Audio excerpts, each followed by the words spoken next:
Hello, my dear students. Warm welcome to all of you. We are with physics now. Okay, we'll be talking very seriously about physics now. Okay, myself is Dr. Shobboshachi Shen. I'll be offering you the physics courses, course objective, course outcome. You can see on the screen, and we are in outcome-based education. So every course is mapped with what is its probable outcomes, which I have illustrated later on. Now there are 5 modules. Now we'll be adapting one by one to each module and explore the world of physics. Now let us explore what is the topic of the day. You should keep one thing in mind, that whatever we teach in these classes, each video lecture is basically a building block of your future engineering courses. Each class is going to give you some fundamentals, some new concept.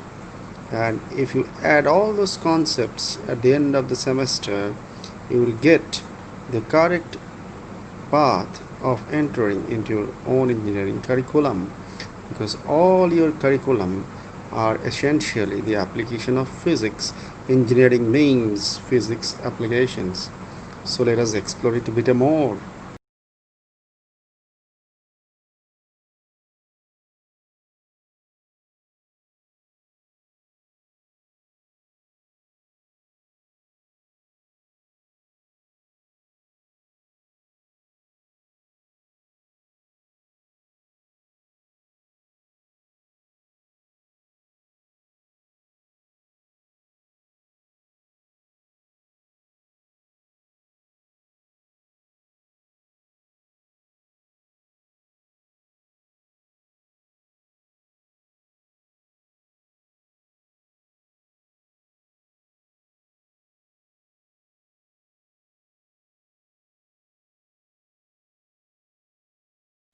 Hello, my dear students. Warm welcome to my class on Physics 1.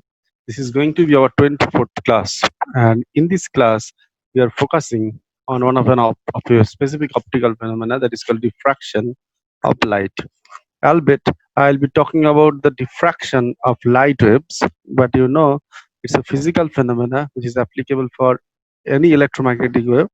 And by light wave, I actually mean a part of the electromagnetic wave, that is our visible spectrum. Okay, the 7 colors whose wavelength varies between 4,000 to 8,000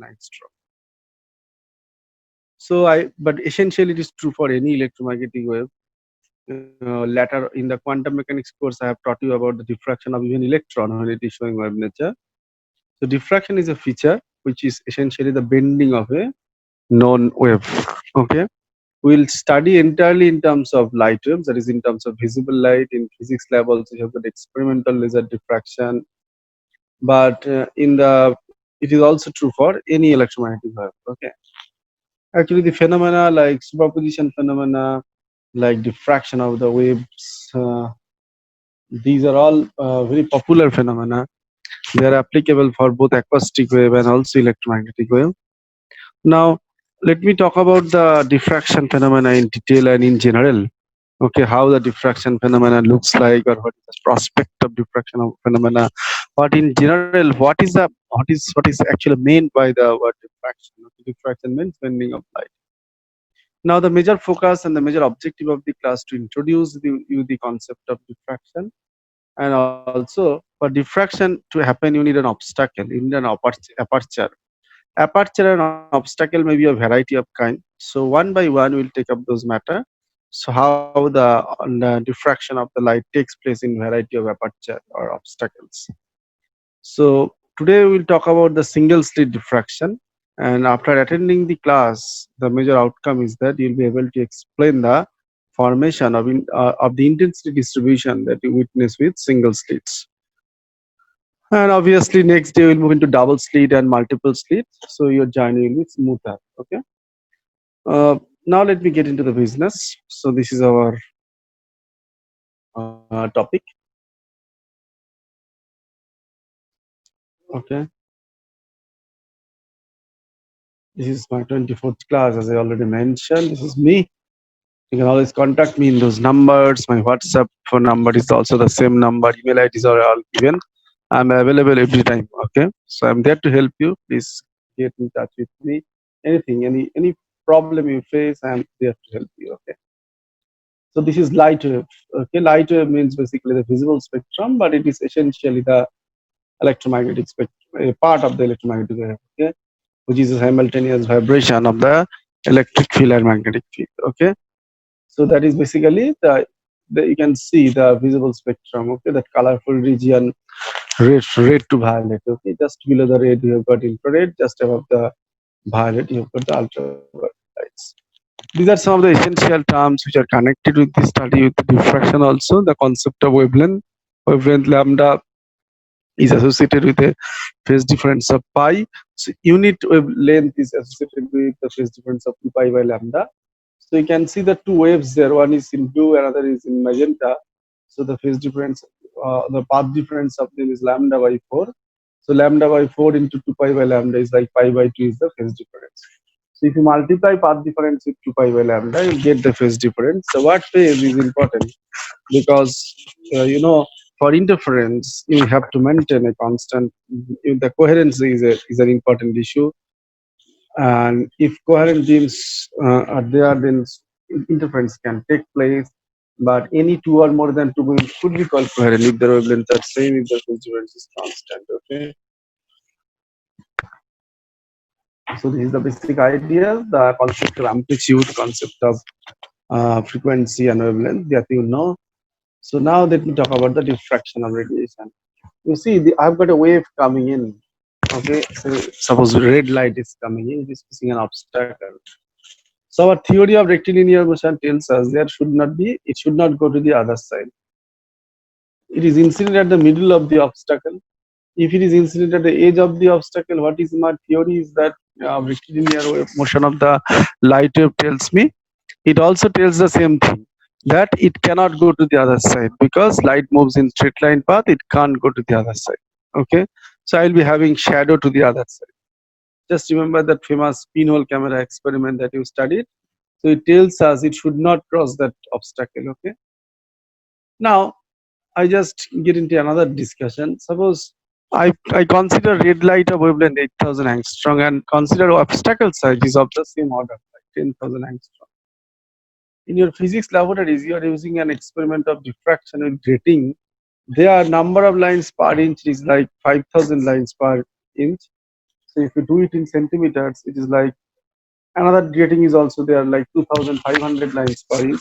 If you do it in 10 centimeter, it is close to 1,000 lines per centimeter. Okay, so you can imagine the gap between two lines, like 1 by 1,000 centimeter or so, like 10 to the power minus 5 meter, which is like thousands of 10,000 angstrom.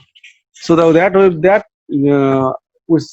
width of the slit and the wavelength of the red light that we also use in that experiment are of the order of same order.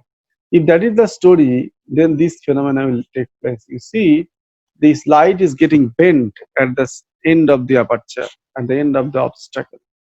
So it is this bending of light is called diffraction of light. Okay, so diffraction is a departure from your classical concept that light moves in straight line. Okay, it's a departure from the way of the rectilinear motion of the light. A light can bend around the edge of an obstacle if the wavelength of the light is of the same order as that of the obstacle it is facing. Okay, it can then bend at the edge of the obstacle. So this is a basic definition of diffraction. It is basically bending of the electromagnetic wave or any light wave.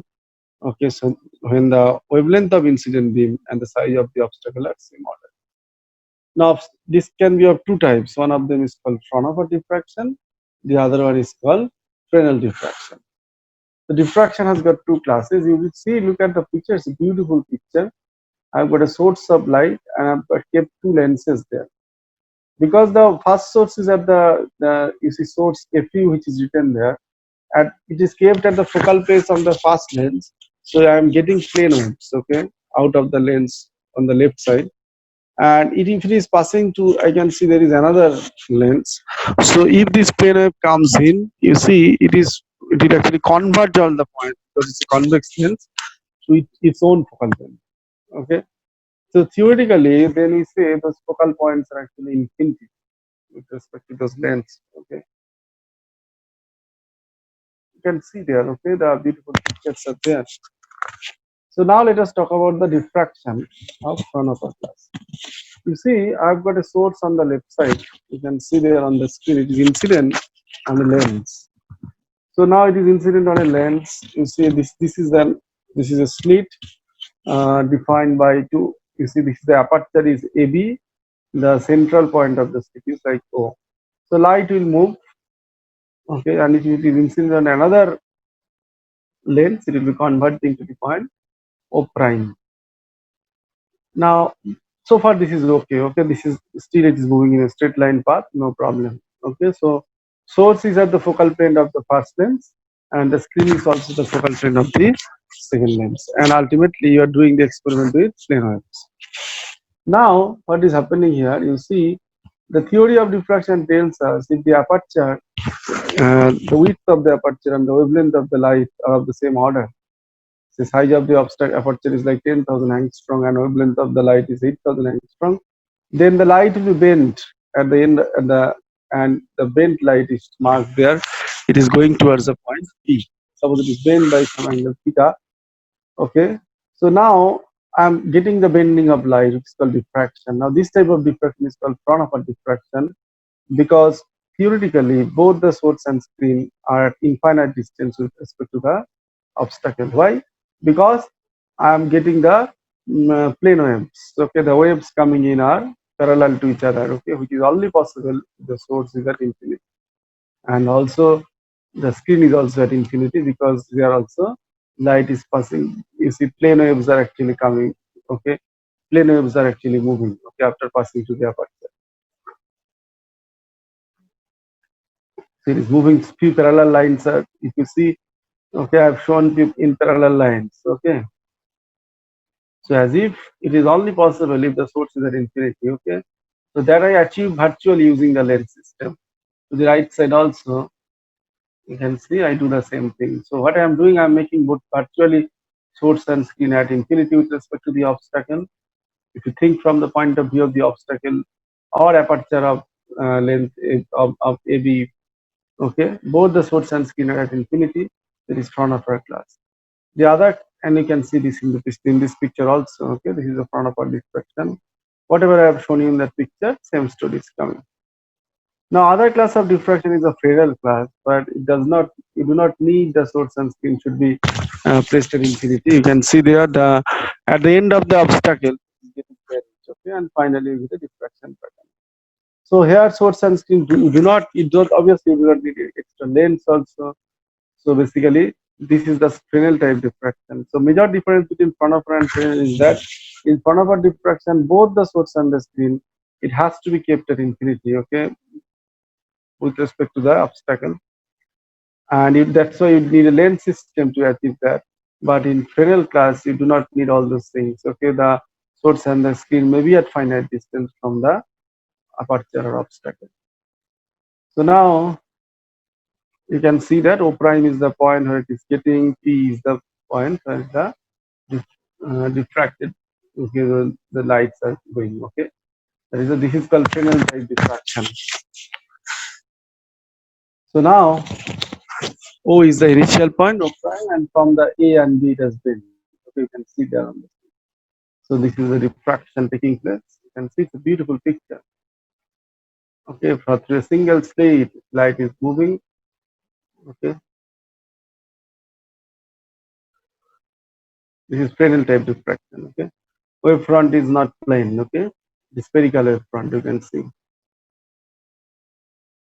Diffractions have got two classes, Fresnel and Fraunhofer. I just mentioned it. And basically they are defined with respect to the relative location on the source and screen with respect to the obstacle that you have seen also. Okay.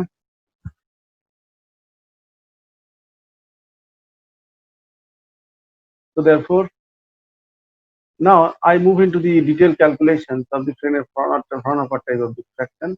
So the light wave is coming in. Okay, it is passing through. It is coming there. As you see, all those points in the aperture, okay, can be considered as some source of secondary wavelets, according to Huygens theory. So they are incident passing to that lens system and converging to a point O.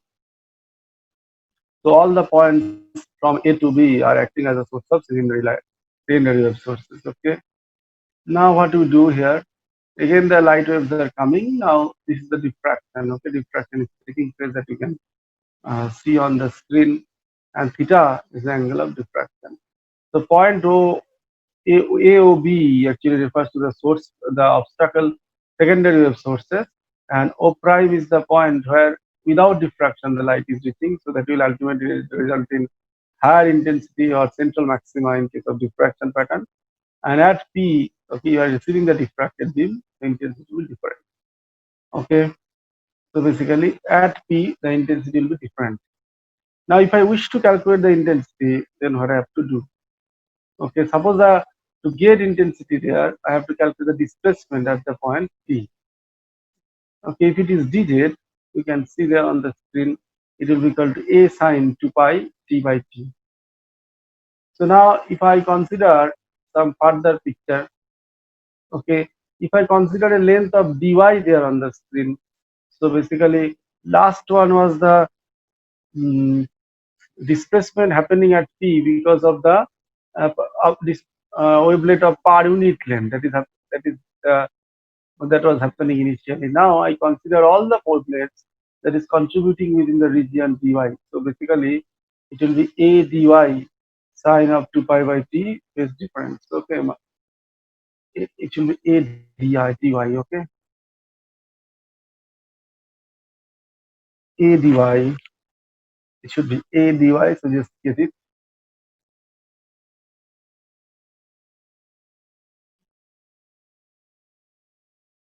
It should be a dy.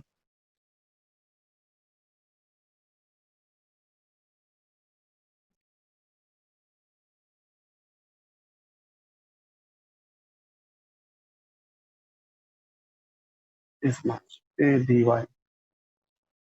If I get back to this picture now,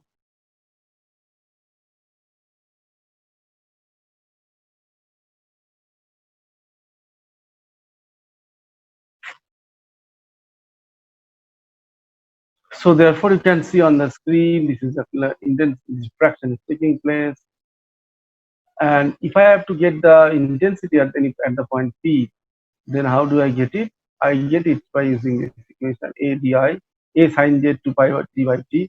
That is because of the per unit wavelength. Okay, intensity wavelet of per unit length.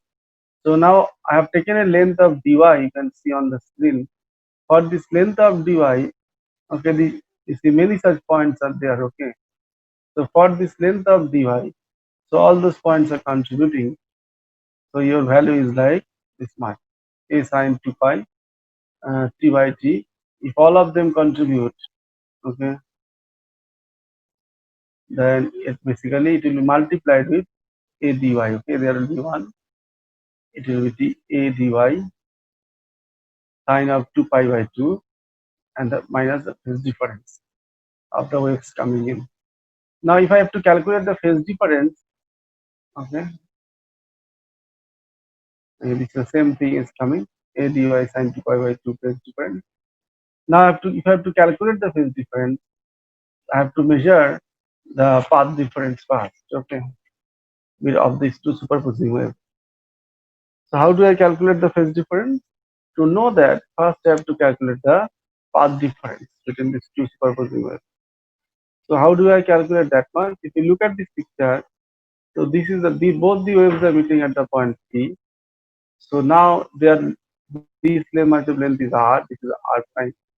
So the path difference is basically, and if this is theta, I have got a normal here, and this angle is also 90. This is theta. Okay, this is 90 minus theta.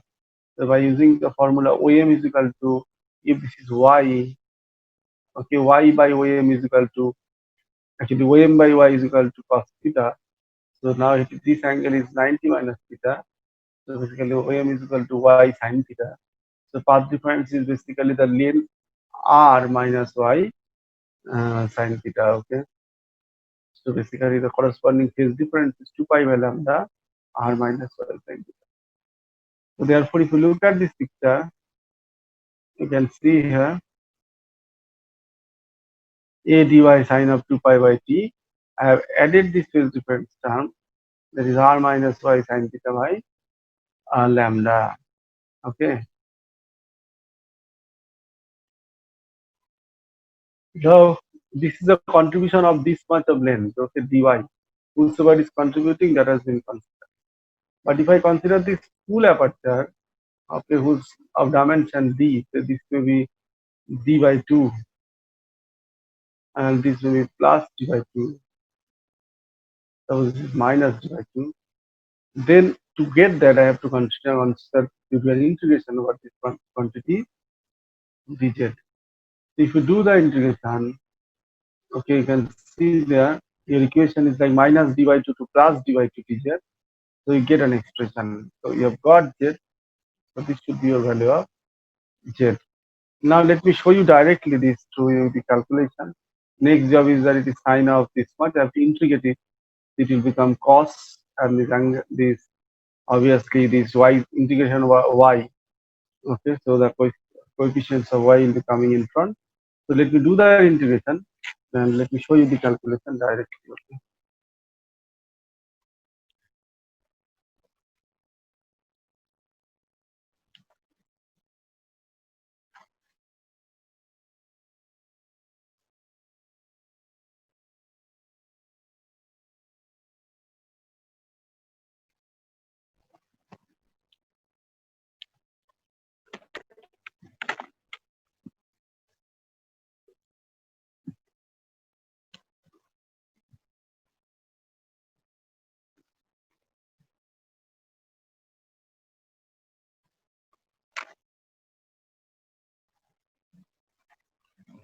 It is like 192.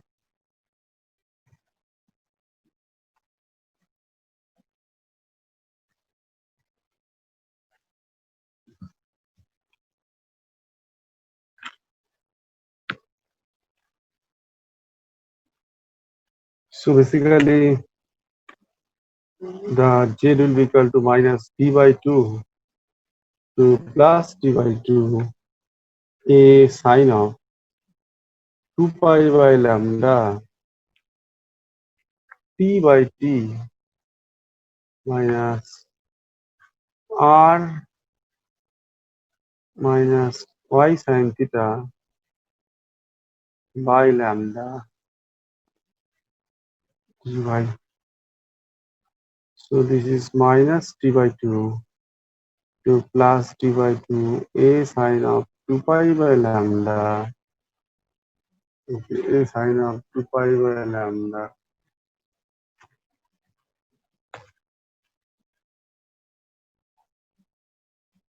t by t r by lambda plus of y sine theta by lambda dy. If I integrate, it will be a, you see, lambda by 2 pi sine theta.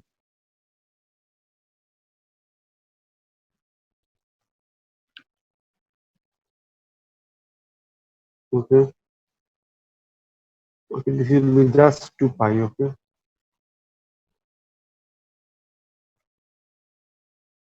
2 pi sine theta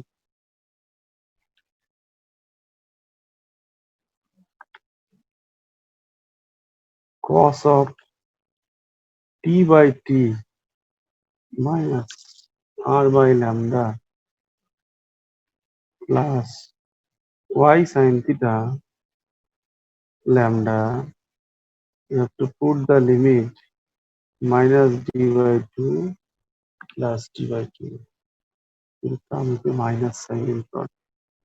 So basically, if I do this calculation, it will be minus of minus a lambda 2 pi sine theta. If we put the limit here, it would be like this much,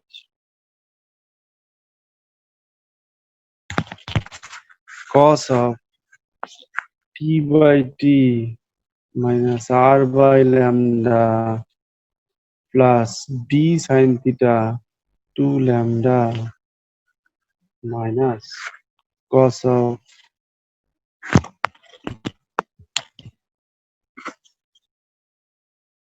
2 pi t by t minus r by lambda minus d sin theta by 2 lambda. Cos A minus cos B can be written in terms of sine.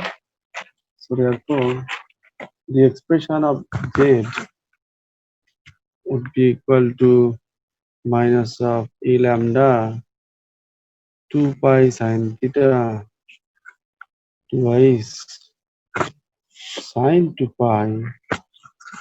You see, the expression would be like this much. The last line was, let me first write down the last line. Okay, it was like cos of 2 pi t by t minus r by lambda plus d sin theta by 2 lambda minus cos of 2 pi t by t minus r by lambda minus d sin theta by 2 lambda. So if I calculate it, minus a lambda 2 pi sin theta, it would be like twice sine of, you can see 2 pi sine a plus b by 2 into sine a minus b by 2. So if I do a plus b by 2, you can see what would happen. These two t's will be coming, two r's will be coming. So that can be taken divided by 2, so it remains the same. The minus b by 2 will be actually, these terms will cancel and I'll get this one. So this will be sine of d sin theta by lambda. Okay, twice lambda was there. This will be added twice, 2 will cancel. So 2 lambda will be there. Okay.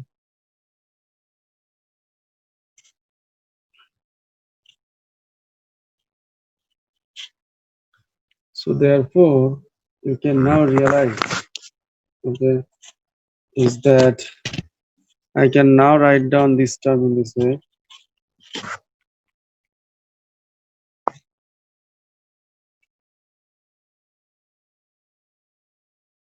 Minus a lambda 2 pi sin theta to sine of 2 pi t by t minus r by lambda, and this term.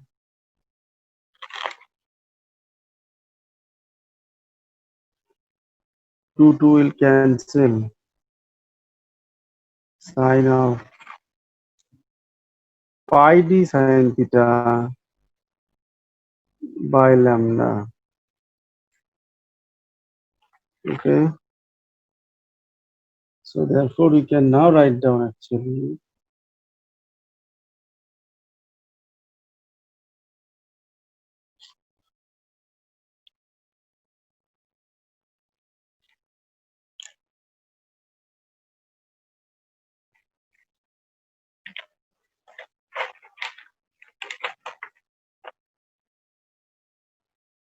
Z will be therefore equal to a lambda pi sin theta sine of pi d sin theta by lambda sine of 2 pi t by t r by lambda. Now pi d sin theta by lambda may be considered as alpha. So you may write down this term. You see, you can pi d sin theta, suppose you want to get it here. So now there is no d, you add a d here. Okay, lambda is already there. So this will be acting as the role of alpha. And this will be sine alpha, sine of 2 pi t by t r by lambda. So it is like AD. Okay, this is actually, you can see this is 1 by alpha, sine alpha I alpha sine of 2 pi t by t minus r by alpha. Now this quantity is the new amplitude basically. We may call it A theta is a new amplitude. We call that as this one A theta sine of 2 pi t by t minus r by lambda. Okay, so this is the wavy part. You can see harmonic solution, and this is basically the amplitude part. Now intensity is amplitude square, so we take the square of it. So therefore intensity I is equal to amplitude square A theta square. So this is h square d square sine square alpha by alpha square. You see this will be maximum if alpha is 0. When alpha will be 0, alpha is equal to pi d sine theta by lambda. So if theta is 0, theta 0 means no diffraction. Then this will be equal to limit. Okay, alpha tends to 0, square d square. And sine square alpha by alpha square by L hospitals rule, this will give you 1 square d square. This is the highest intensity possible. Now, so this is called central maxima, okay, in the diffraction pattern. So now so that means if I move forward,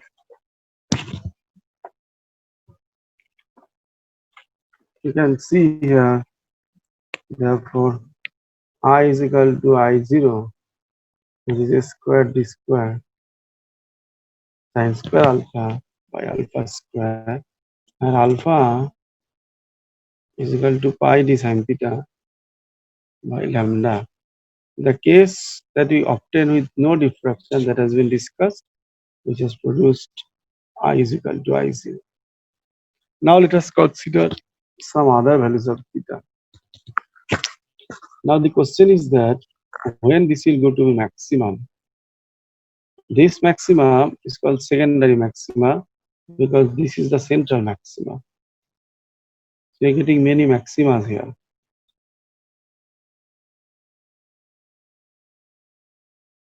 This will be secondary maxima will arise when this quantity sine alpha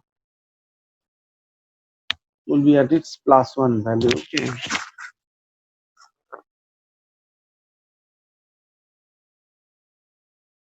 Okay, sine alpha, actually this term sine alpha, two cases are there. Actually it is square quantity, so both +-1 values are true. Now it is basically it is, then it can sine theta becomes like this part if you consider the value of alpha. Two options are there. Okay, it is equal to 2n plus 1 +-1 pi by 2 and sine of this obviously. So if you compare this, it get alpha where n is a number. Okay, maybe positive or negative integer number 1, 2, 3. So if this is the story, you can now realize alpha is basically pi d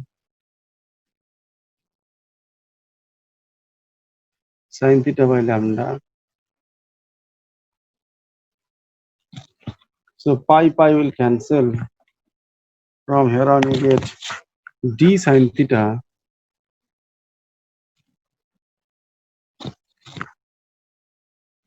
equal to 2n plus -1 lambda by 2. This is the condition of secondary maxima.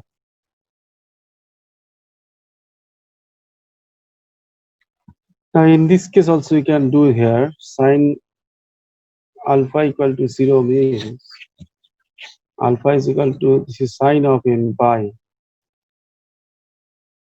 So this gives me pi d sine theta pi lambda equal to n pi, pi cancels. So the condition of this, say first order of the central maxima is that 2d sine theta is equal to n lambda. Now the depending on the value of n, you see n can have various values. N can have variety of values. Secondary maxima you are getting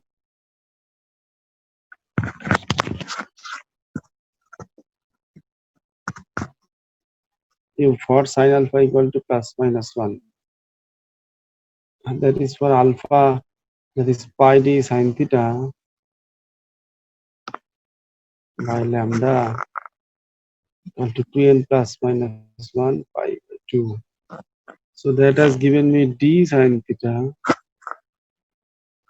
equal to 2n plus minus 1 lambda by 2. Now for n maybe plus minus 1, plus minus 2, plus minus 3, like this much. So obviously this tells me that depending on the value of alpha, so alpha is like 2n plus minus 1, 3 pi by 2. So its value will be accordingly like 3 pi by 2, 5 pi by 2, 7 pi by 2, or on the other side minus 3 pi by 2, minus 5 pi by 2, minus 7 pi by 2, and so on. So if we look at the intensity, it will be equal to I0 sine square alpha by alpha square. So where alpha equal to say 3 pi by 2 plus minus, same value will be obtained because square is there. So I0 will be equal to sine of sine square 3 pi by 2 by 9 pi square by 4. Sine square 3 pi by 2 is 1, but this is 4 by 9 pi square. Okay, times I0. So if we calculate it, it is like I0 by 22. If we choose alpha is equal to plus minus 5 pi by 2, so this is I0 sine square 5 pi by 2, and this is like 5 pi by 2 square. If we calculate it, it is I0 by 62 kind of thing. Okay. So basically, you see there is a rapid fall in the amplitude, okay, in the secondary maxima. Actually, if you look at the plot, look at the variation of intensity distribution in single state, it is like this one. This is because of central maxima, you get a huge maxima. But if you go to the other side of the either side here, say n equal to 1, and alpha was 3 pi by 2, this was like I0 by 5, considering if it is I0. I0 by 22. If we go to n equal to 2, this is further reduced. It is I0 by 62. So as we go on either side of the central maxima, intensity rapidly diminishes. Now let me consider another case. Here is the case of minimum.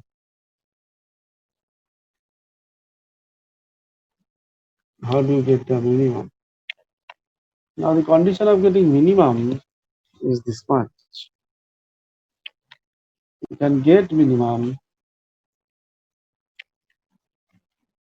by this way.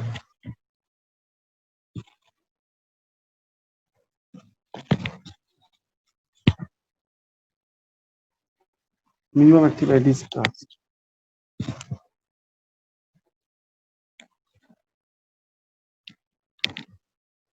I0 sine square alpha by alpha square. So when it will go to minimum, when it will go to 0, the sine alpha will be 0, alpha will be equal to n pi. So this is pi d sine theta by lambda n pi. So d sin theta and lambda is the one value n is plus minus 1, plus minus 2, plus minus 3, and so on. Now secondary maxima can be obtained using the graphical method also. So I must discuss it. Okay, because how graphically everything is calculated, you should also have an idea of that also. Okay.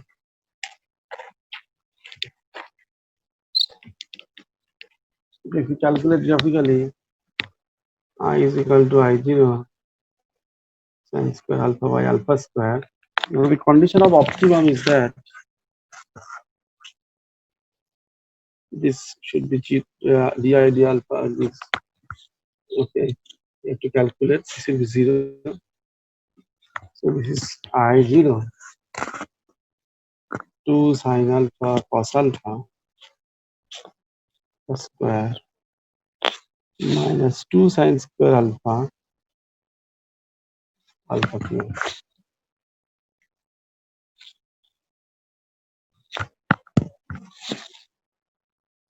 sin 2 alpha alpha cube alpha minus tan alpha. You can do it. Okay, you have to get a cos here and so. So this gives me, okay, this is 0 for optimum. So this gives me alpha is equal to tan alpha. Now from here on, alpha is estimated using graph.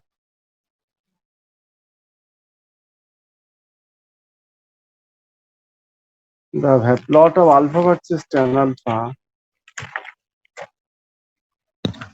So alpha is plotted, y is equal to alpha, and that is y is equal to tan alpha.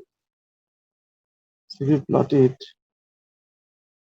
this is a y is equal to alpha plot. Tan alpha is like this. Tan alpha plot is like this. So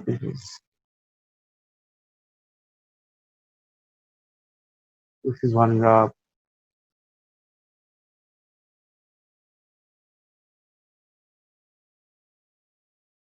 Now these intersections are actually solution. Not to be 0. Some more solutions are obtained actually. So if this will be alpha is equal to 1.43, and alpha will be 2.6, like this. Okay. So these are the intersections. These are the alpha values for you get the secondary maxima. So actually, if you plot it also, you'll get another the funny idea that this is central maxima. Everybody knows. Okay. So if you plot it here, the central maxima. Now this is the plot almost like this one. Okay.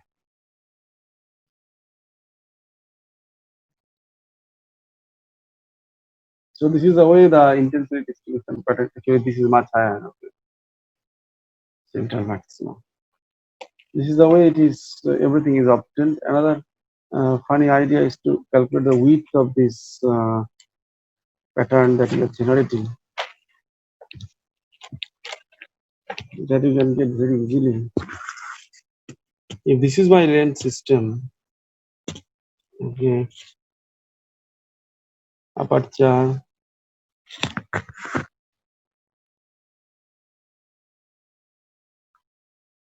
O prime O, this is the point P.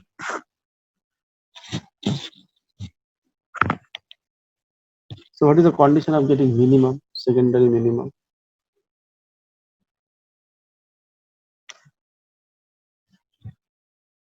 You see, this is D. If this separation from central maxima is XN, in the geometry of the problem we know the angle of diffraction is theta. Again, D sin theta equal to n lambda is the condition of secondary minimum.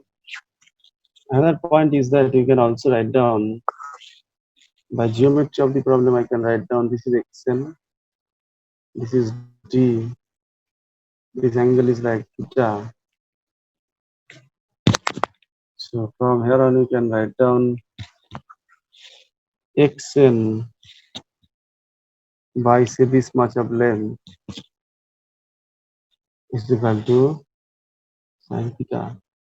Now this is nothing but this square plus xn square. Now dxn is much lesser, or d square is much larger than that of xn square. So basically this will be converged to only d. So this is the expression of sin theta. So if we compare these two expressions, here sin theta is n lambda by d. So if we compare n lambda by d to xn by capital D, so position of the nth minimum is like n lambda capital D by small d. So if I go for the next one, there is xn n plus 1, that is n plus 1 lambda d by capital D.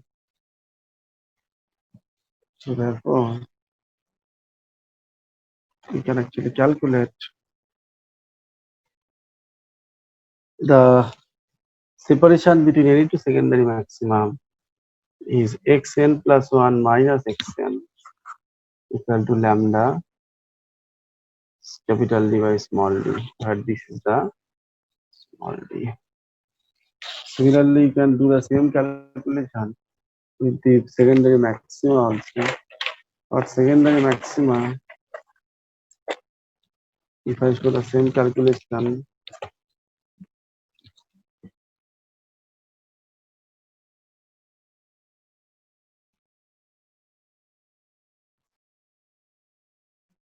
because of the length system, it will be converged to here. Now, these are all bent. So prime P xn secondary maxima, again xn by this is t because of the obvious reason, this is theta.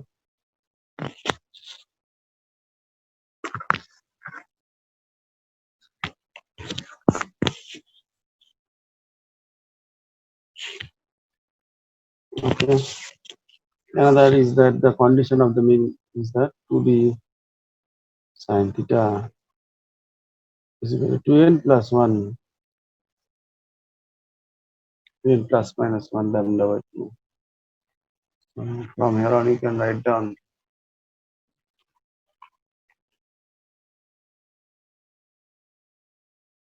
2n plus minus 1 lambda by 2. So therefore, sin theta is nothing but xn by d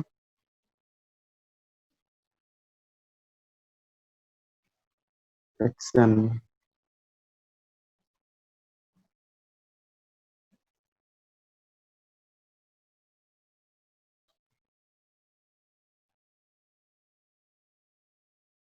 lambda d by 2d. Okay.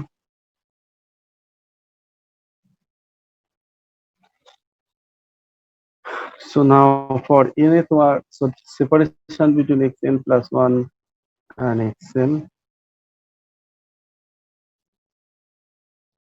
2n plus 2 plus 1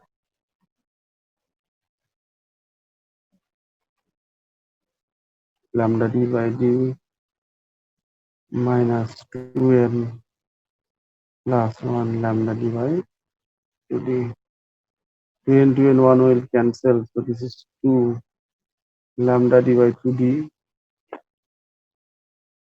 Okay, 2 lambda d by 2d.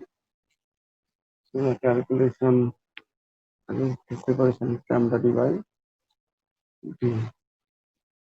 So these are the this is the width of the secondary maxima. Here we conclude our discussions on single state and get back to the PPT. This is the single state diffraction. I've shown you the calculation. Same stories are also presented here. This is the pattern that I was talking about, okay, that you have achieved here. Okay, and the width of the central maxima you can see there.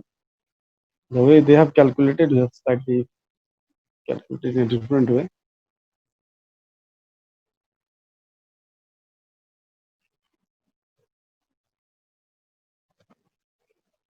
You can see the intersection also, and this is the single state diffraction pattern, central maxima, and the you can see the actual picture also. Central maxima is the brightest as you go from the center. It just diminishes. Okay, so same old pictures are coming. Okay, so now next topic is to talk about double state diffraction. I will do that in the next video lecture. Thank you. Stay well, stay safe. You and me were meant to be in the great outdoors,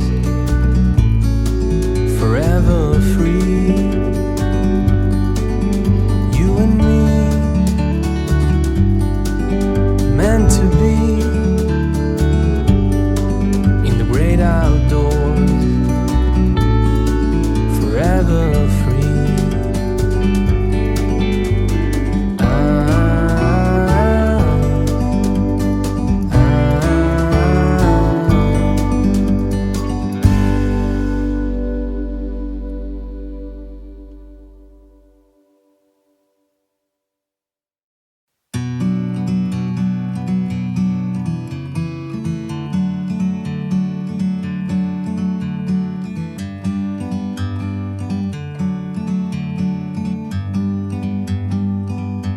Like a bird on a tree,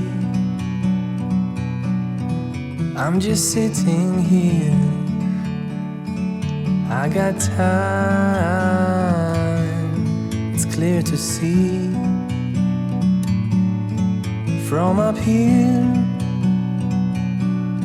the world seems small. We can sit together. It's so beautiful, you and me. We meant to be in the great outdoors, forever free.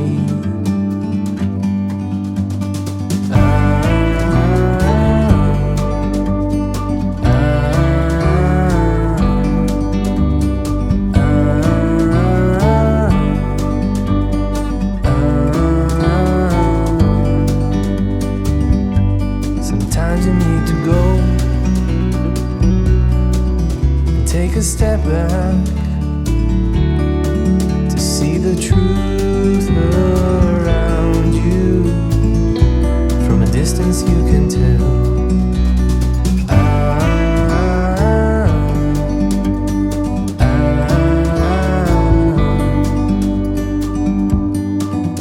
You and me were meant to be